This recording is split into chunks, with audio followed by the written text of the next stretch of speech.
नमस्कार. सर्व भाविक भक्तांना येरळगावच्या ज्योतिर्लिंग यात्रेच्या खूप खूप शुभेच्छा. दरवर्षीप्रमाणे यावर्षीही चैत्र शुद्ध पौर्णिमेला गुरुवार दिनांक 2 एप्रिल आणि शुक्रवार दिनांक 3 एप्रिल रोजी येरळगावची भव्यदिव्य यात्रा संपन्न होत आहे.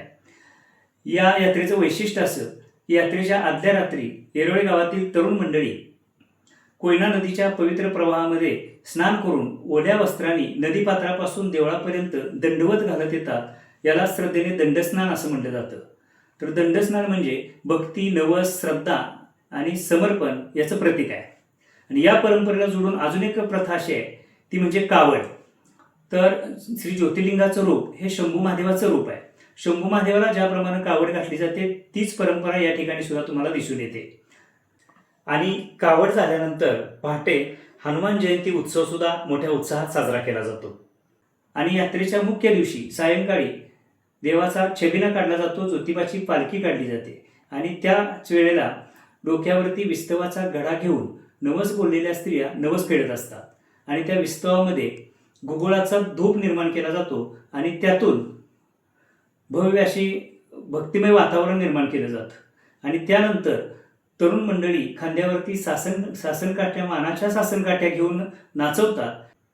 त्याच वेळेला आलेला भाविक भक्त गुलाल खोबऱ्याची उधळण करत ज्योतिबाच्या नावानं चांग बल अशा घोषणाने सगळा परिसर दुमदुमून निघतो.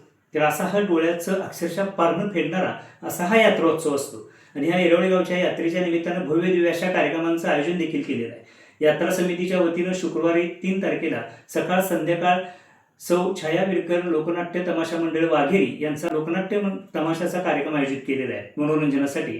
त्याचप्रमाणे शनिवार दिनांक 4 एप्रिलला येरवळ्याची आन बान शान, येरवळ्याचा अभिमान, येरवळ्याचं नाव असणारी भव्य दिव्य अशी बैलगाडा शर्यत बैलगाडा प्रेमी आणि बैलगाडा समितीच्या वतीनं आयोजित केलेली आहे.